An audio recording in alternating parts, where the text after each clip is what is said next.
falei, amiga. O espiritismo tem tudo a ver com você. Tá correta, amiga. Me encontrei mesmo. Eu lembro que no começo você relutou um pouco, mas depois, quando você pegou o jeito, você se desenvolveu, se desembestou, você decorou todo, você leu todo o Pentateuco. E quem diria, Isabel Fernandes seria convidada a palestrar no centro. Que orgulho, amiga! Eu tô sabendo, viu, Bel? O Homero lá do setor dos cursos, sabe? Ele me contou. Ele disse que te convidaram para palestrar. Eu nem contei que eu sou sua amiga, viu? Mas assim, ó, eu tô de olho, viu, Bel? Ó, tô de... Bel? Cadê você, Bel? Bel? Bel, o que você tá fazendo aí, Bel? Eu vim pegar o esmalte que caiu, ó. Ah, bom. Mas como eu tava dizendo... É importante pegar o esmalte assim que ele cai, né? Faz bem pra cutícula. Ah, tá bom. Enfim, Bel, mas sobre a palestra... Engraçado isso de cutícula, né? Uma pelinha de nada. Quem será que pensou assim um dia? Eu vou arrancar isso aí. Hã? Mas me conta, amiga, sobre a palestra. Me falaram que é super atual. Sabe o que é atual? Essa cor de esmalte que você escolheu pra mim. Esse rosa fúcsia. Ficou lindo. Aliás, as suas unhas também estão lindas. Olha isso. Me conta tudo. Você vai encontrar algum gato, né? Conta tudo que eu tô preparada. Vai. Ô, Isabel Fernandes, eu estou com a impressão que você tá mudando de assunto pra não ter que falar da palestra. Eu? Imagina! É que... Tá bom. Eu recusei o convite. Por quê? Como por quê, Janaína? Eu lá tenho conhecimento suficiente para dar palestra? Claro que tem, amiga. Ah, não. Eu não tô pronta para isso. Claro que tá. Se te chamaram é porque você tem algo a oferecer, Bel. E quanto a estar pronta, é claro que você não tá. Aí, ó. Você também concorda. Porque pronto, Bel, ninguém nunca está. É que nem quando você aprendeu a pintar as unhas, Bel. Você não borrou várias vezes até pintar certinho? Então, Bel, cada vez que você ia borrando e corrigindo, você pintava melhor. É assim, Bel. E não foi fazendo e persistindo que hoje você consegue pintar com maior facilidade, Bel? Foi. E você não está entendendo aonde eu quero chegar, não é? Não. A gente espera ficar pronto para fazer as coisas, sendo que é o contrário, Bel. A gente só fica pronto quando a gente faz. Tem razão. Obrigada, amiga. Vou lá no centro amanhã cedinho e vou dizer que eu vou fazer a palestra sim. Que ótimo, Bel! Tô muito feliz por você. Vou sim. Ai, que foi? Borrei minha unha.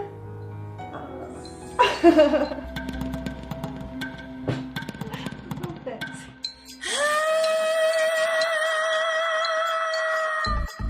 Boa noite a todos.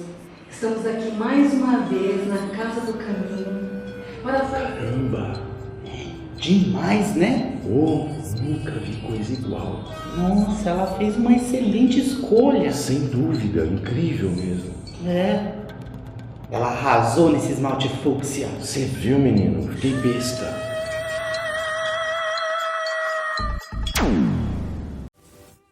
Olá pessoal, salve, salve! Aqui estamos novamente para mais um assunto do ESME. E o assunto de hoje é o programa 2, módulo 3, tema 3, etapas do esclarecimento dos espíritos, que seria o processo de diálogo. Nós falamos anteriormente de como seria o trabalho do dialogador, ou do facilitador, ou doutrinador, ou psicoterapeuta espiritual. Então, pontuamos, né, todas as atribuições, como é que ele trabalha, e hoje nós iremos trabalhar com essas etapas, que é, primeiro, ouvir e identificar as dificuldades. Dificuldades de quem? Do espírito que se manifesta na reunião com demandas várias. E as etapas intermediárias durante o processo, como é que acontece esse diálogo, e a etapa final, que é onde fecha a conversação. Então, nós iremos começar falando que nós bem sabemos que é o ápice da reunião, de uma reunião mediúnica, o ponto alto é justamente quando acontece o diálogo. Nós sabemos que numa reunião mediúnica, né, tem os médiuns, tem o pessoal de apoio, tem o dialogador, tem o que mais? Os passistas, o dirigente do trabalho, mas o ápice mesmo, o ponto alto da reunião mediúnica é justamente quando acontece esse diálogo. Por que é o ponto alto? Porque apresenta-se espíritos com demandas várias de sofrimentos, várias situações, e durante esse diálogo, o orientador, o facilitador, ele vai tentar esclarecer e ajudar aquele espírito que muitas vezes está irritado, ele está desequilibrado, está sofrido, está perturbado. Então, o sucesso de uma reunião mediúnica vai depender muito de como acontece esse diálogo. Porque é um processo muito delicado, é um processo em que o espírito tem que se sentir acolhido e não julgado. Ele tem que receber de todo o grupo, não só do dialogador, essas vibrações amorosas.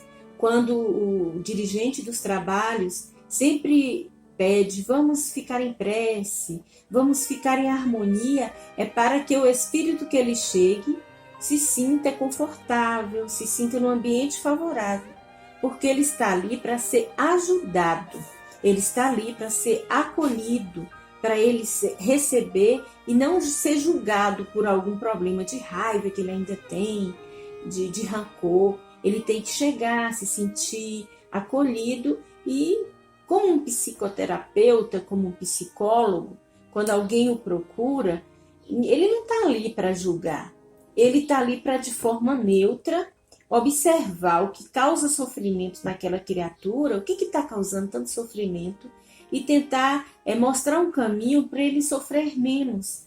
O psicoterapeuta espiritual, que é o dialogador, é a mesma coisa.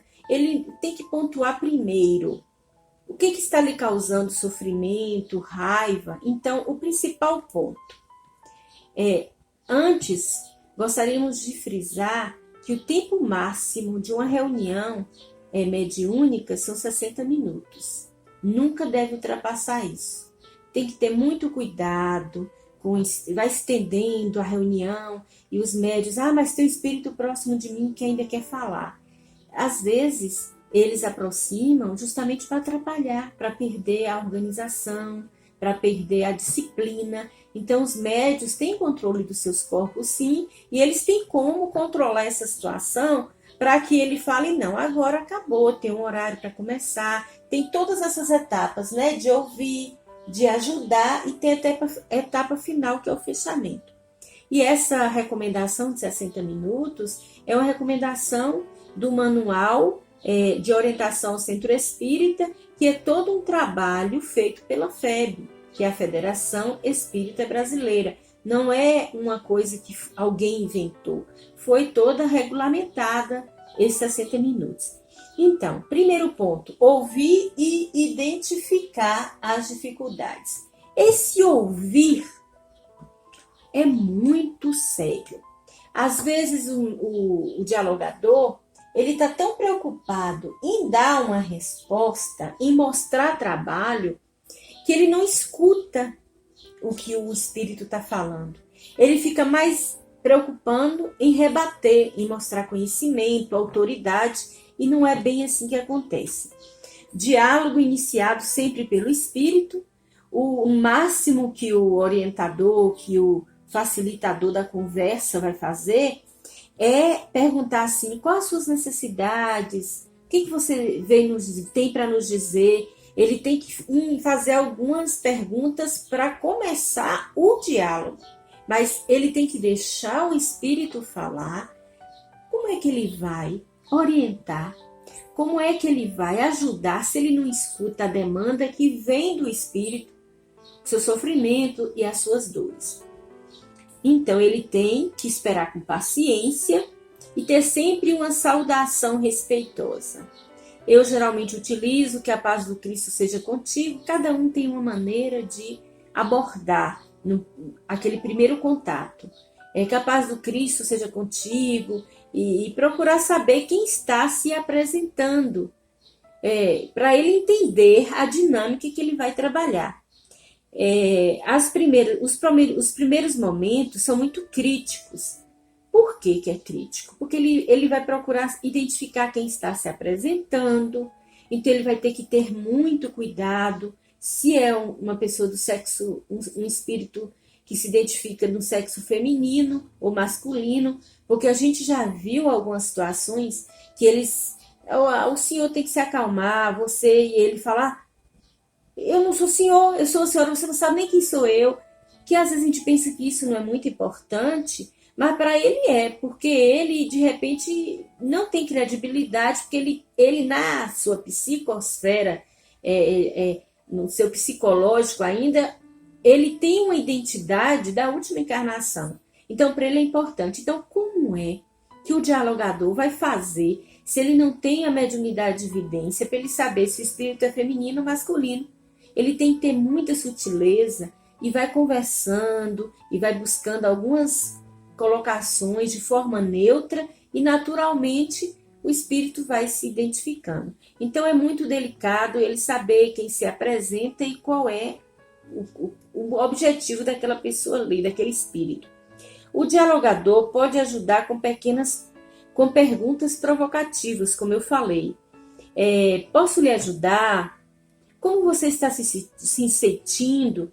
Você deseja alguma coisa aqui de nós? Você foi trazido até nós. E como é que você está se sentindo? O que você acha que veio fazer aqui? Aí com isso, porque às vezes o espírito chega sem muita receptividade para o diálogo. Aí ele começa só fungar, ficar assim parado. E para que o diálogo flua, o facilitador, o dialogador, ele vai conduzindo algumas perguntas para que o diálogo flua. E em relação à identidade dos espíritos, é uma questão muito delicada. Tem gente que acha que é científico ficar perguntando: qual o seu nome? Você morou aonde? Você morreu com quantos anos? O espírito nem sabe que está na espiritualidade, que ele acha que ele ainda está vivo. O estado de perturbação dele não permite algumas informações que nós, por curiosidade, ficamos buscando. Então, essas questões de saber nome, de saber onde nasceu, tem que ser uma coisa bem natural e ele vir de lá com as informações. E o principal não é saber quem foi, como desencarnou, sabe? O principal no trabalho de uma reunião mediúnica é acolher e ajudar. Então, quando o dialogador tiver dúvidas, ele sempre se perguntar assim: essa pergunta é útil? Vai ajudar ele em quê? Porque o principal é ajudar aquela criatura e não as nossas curiosidades. Não é eu ficar, eu queria saber quem foi, porque ele foi rico em detalhes e me despertou a curiosidade. Então isso não cabe ao dialogador ficar querendo saber. Eliminar uma ideia fixa. Então, um dos principais pontos que deve-se pensar e ajudar é eliminar a ideia fixa, que nós já falamos, acho que já umas 2 reuniões sobre essa ideia fixa que ele chega.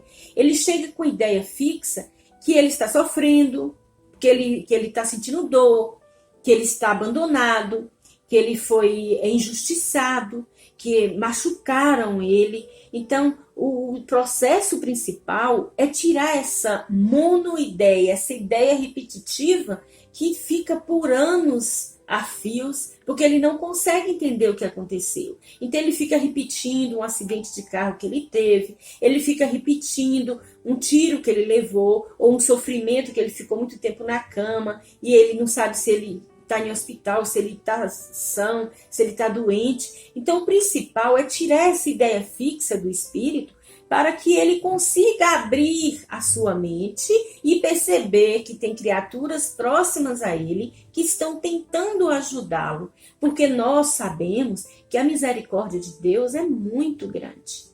Todos sabemos que temos um espírito protetor que nos ajuda, que nos acolhe. Tem espíritos familiares que já foram e já desencarnaram e também querem nos ajudar. Tem espíritos amigos que também querem ajudar. E quando a pessoa está com a ideia fixa, ele não consegue enxergar nada mais do que aquela ideia, daquele sofrimento e daquelas impressões. Então, quando o dialogador consegue fazer com que o espírito que está ali abra os olhos para uma outra realidade, ele já consegue ajudar, porque ele já consegue, ou é minha mãe que está ali, ou minha esposa, ou minha avó, ele já consegue sentir mais acolhido e ajudado.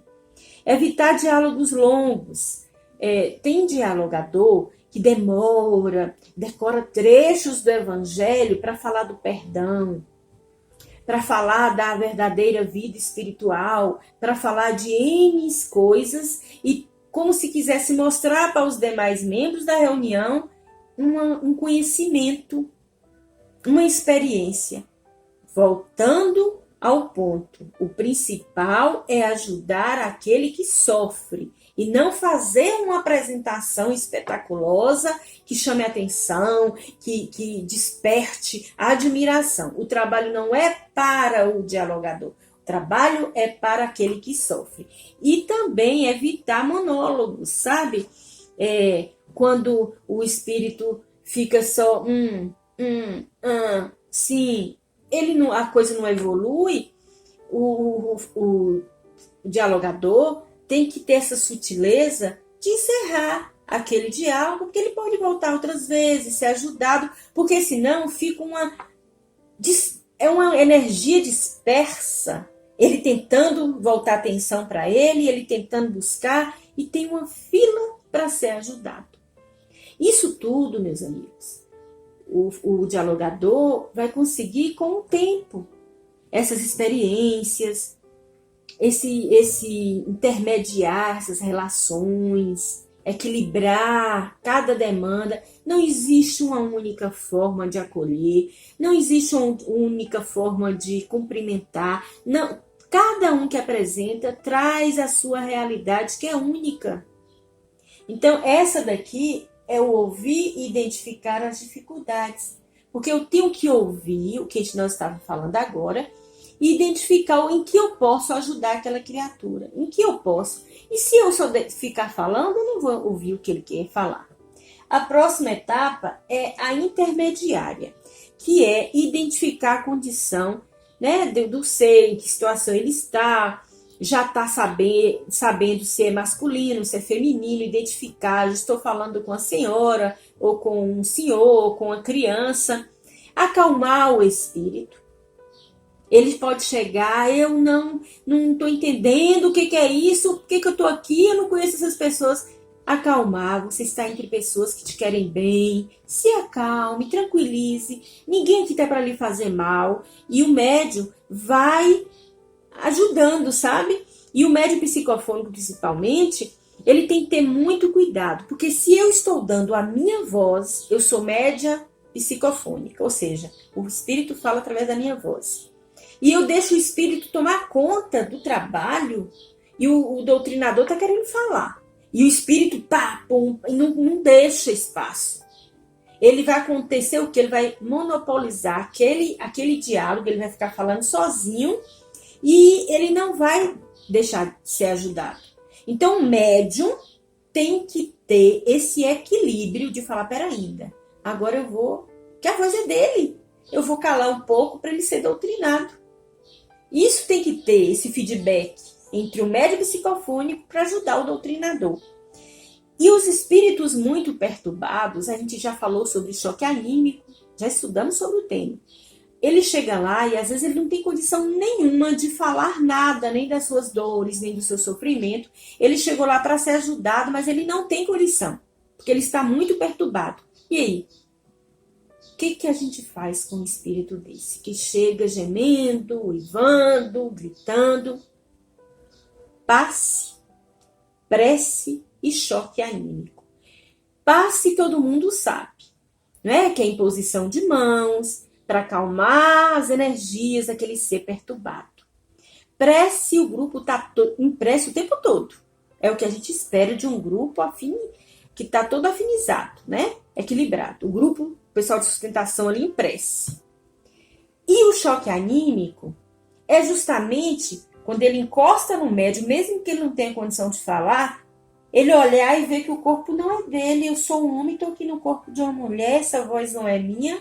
Então, ele tem que entender que ele está em uma outra dimensão. O choque anímico que a gente fala muito é justamente para uma realidade que ele não conhecia, ele perceber essa nova realidade. Então, é muito importante essas etapas e, principalmente, um diálogo com bondade.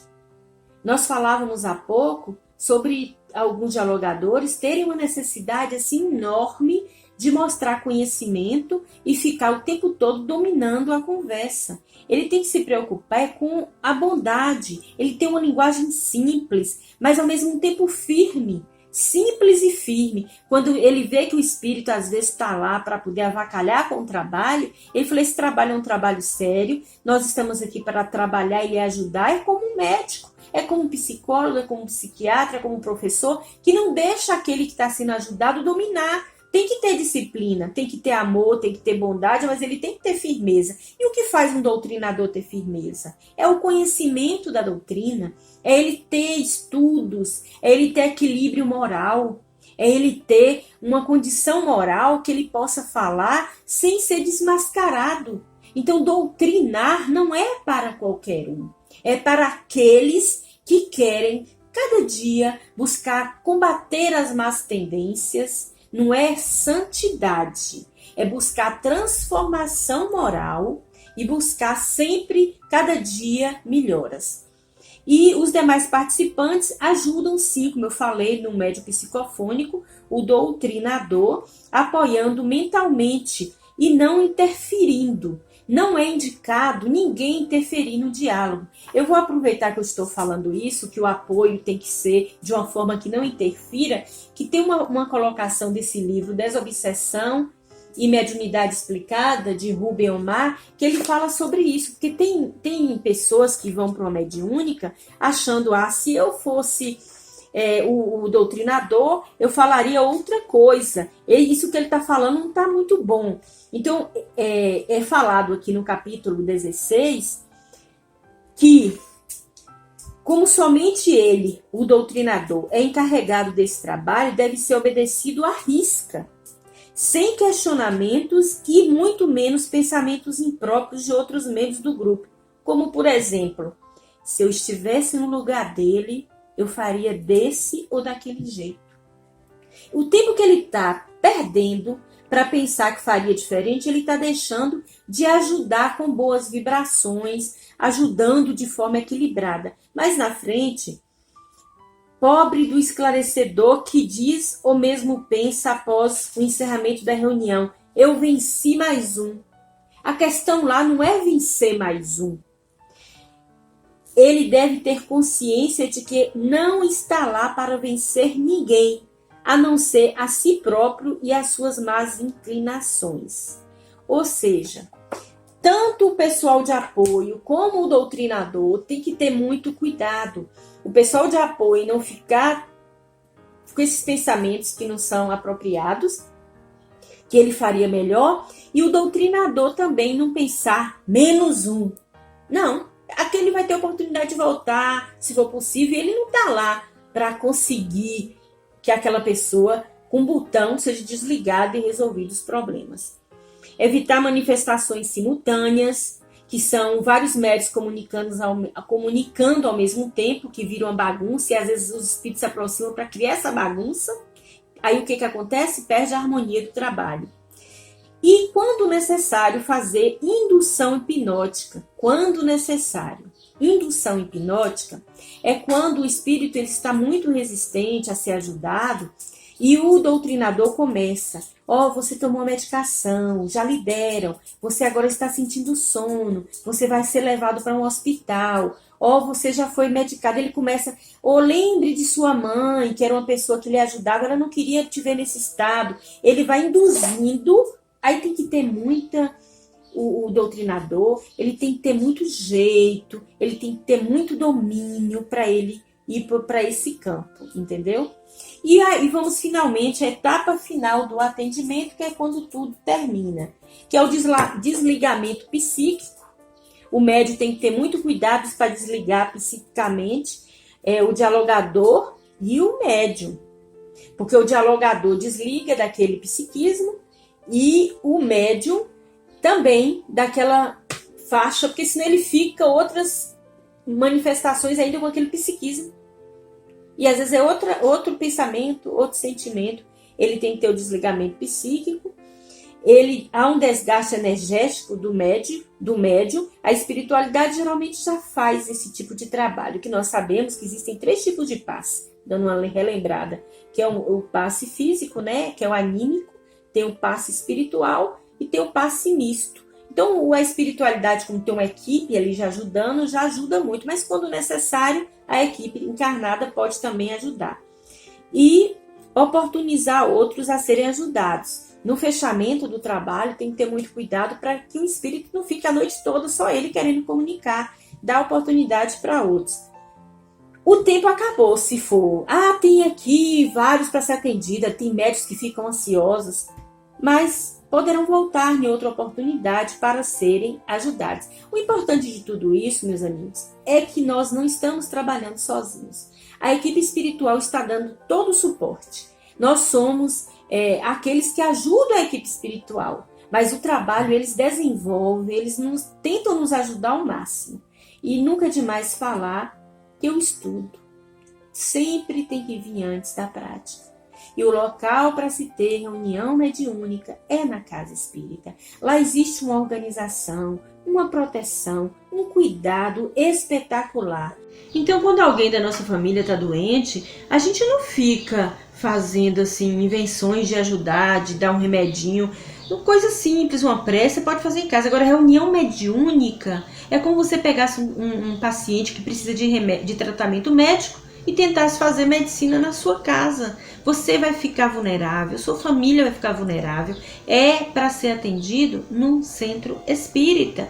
E a falta de estudo é que faz com que as pessoas utilizem essas metodologias equivocadas. Vamos estudar Kardec e vamos procurar fazer um trabalho não à moda da casa, mas à moda de Kardec.